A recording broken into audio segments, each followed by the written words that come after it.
How do you keep somebody from stealing your written work? The answer is found in copyright law, and we'll talk about that in just a moment.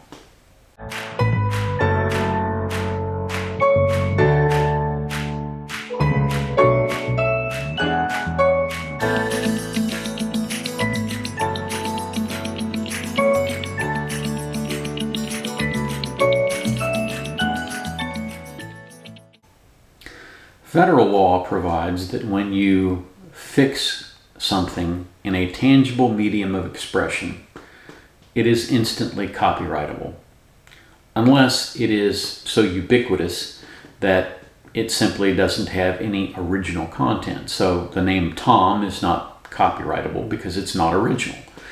Original works that are fixed in a tangible medium of expression are copyrightable. So a poem would be copyrightable. Music is copyrightable. Words written on a piece of paper are copyrightable. All of those things you can get a copyright for. Now, the fact of the matter is you don't have to go and, quote, get a copyright. The copyright springs up the minute you create something. The minute you write words down on a page, including Aunt Ethel's recipe for sweet rolls, that is copyrighted. The question is whether or not you can enforce that copyright. And enforcement of copyright requires that you register it with the Registrar of Copyrights in Washington, D.C. The Registrar of Copyrights has a form that you can fill out where you can essentially deposit with the Library of Congress your copyrighted work, and by registration you now have the ability to stop other people from using that work. Now, there are some exceptions to copyright, and we'll talk about some of those here in just a moment. But what copyright does, for the most part, is it protects your rights in the distribution and use of your copyrighted material. Now, again, there are some exceptions, and let's talk about one of them. Let's talk about fair use. There is an exception in the copyright law for the fair use of something that is copyrighted. So, for example, someone who wants to comment upon something you've written can take a paragraph or two out and comment about that paragraph or two. And sometimes, and if the work is not a particularly long work, they can include the whole thing and comment upon it. And that may be considered fair use. The problem comes in with what are frequently called copyright trolls. Now, copyright trolls are not very nice people, I'll put it that way. Essentially what they do, and they do this a lot with images. A lot of times people will go on the internet and let's say they want to have a image of the three monkeys, the hear no evil, see no evil, speak no evil monkeys. And they want to put that in a PowerPoint. So they go out and they search on images on DuckDuckGo or Google, and they find that image. And they use their screen capture to take that image and put it into their PowerPoint. So you take that photograph, you stick it in your PowerPoint, and you use it to teach a class at your church. And that's fair use. You can do that. And you're not likely to be sued. But if you take that and you stick that in a book, or if you put it into even a YouTube video sometimes, that can be something that a copyright troll will seize upon because you didn't have license to use that particular image. So you will get a letter from the copyright holder. Well, actually, it won't be from the copyright holder. It'll be from an agent who is representing the copyright holder, demanding somewhere between $500 and $3,000 for the use of that image, depending on how big of an entity they think you are. Now, even the use of that in a video could still be fair use, and so you'd need to get a legal opinion as to whether or not it was fair use. But whenever you get contacted by a copyright troll for any reason, you should immediately seek legal counsel. If someone is suggesting that you are improperly or unlawfully using an image that is copyrighted, for heaven's sakes, see a lawyer and do it quickly.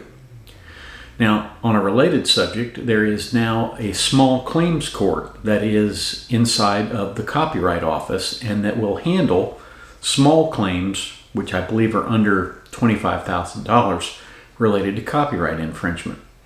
No one knows yet how that's going to work, but it would at least be a very useful entity who could perhaps determine whether or not something was legitimately a fair use kind of thing. So how does the world of the copyright troll work? It works like this.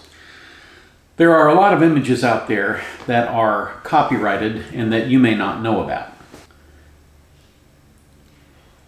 Although both Google and DuckDuckGo tell you that images may be subject to copyright, they don't affirmatively state that they are always associated with a copyright. It is always safer to assume that an image you see online is copyrighted. That's really the only safe way to behave. Now, there are a few sites online where you can get copyright-free or royalty-free images, and those are safe to use in accordance with the license that you get from those entities. But I would not use anything other than those. I would not use in any commercial way anything that could potentially be copyrighted that you have not gotten a release from or a license from the original photographer or the agency that represents that photographer. Now, why do I say that? Copyright trolls use internet spiders. These are internet-based programs that go out and they search the internet and they look for JPEG files, they look for PNG files, and they look for PowerPoint files, the PPT or the PPTX files online, and then they scan those and look for the particular images. And if they find an image, they immediately do a search within that image in a particular area. They digitize it and they compare it against their database. And if it comes up as being potentially one of their copyrighted images, it flags that image, it flags that website, and it notifies the copyright troll. The copyright troll then goes manually to that website, finds the image, verifies that it is copyrighted, and now you have a problem. What will happen is you will get a letter, normally, from the copyright troll's attorney that says you violated the copyright law and we want $1,500, $2,000, $3,000 in compensation for your unlawful use of this image. And in return, we'll give you the right to use the image. Now, the problem with this is that it completely ignores, in most cases, the uses of fair use. Fair use is found in the copyright law, and it essentially says that for educational and other purposes, like comment or parody, some of the factors that the courts use in determining whether or not there's fair use is whether or not the entire work is taken or only parts of it, and what it was used for. Was it used for comment purposes? Was it used for illustrative purposes in an educational venture? Something like that. Now, these are not all dispositive. There's no one factor that controls, but that's how the courts look at these. And you can find some of this if you go and read some of the copyright cases that are available online as to what courts actually look at. But the bottom line is that the courts look at this and determine whether or not the use is fair use. But in order to get there, you will have hired an attorney, you'll have had to pay him money, he'll have had to file an answer, and he'll have had to get the situation to the point where the court can resolve it. Now, that's not a good situation in most cases to get a claim of fair use decided, because it just simply takes too long and it's too expensive.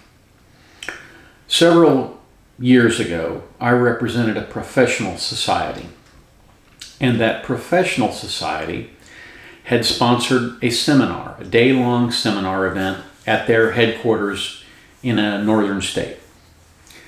And one of the presenters, a very well-known and well-respected professional, came and did a presentation. And in his presentation, he used a single image of a person vaping. That image was subject to copyright. Had the professional society stopped there, everything would have been taken care of. But they didn't. They posted the images online for their membership, and they did not restrict access to only their membership. So anybody could get these images, which is how the copyright trolls found it. They used that spider. That spider went out and found the image, and they sent the organization a notice, and they wanted their money.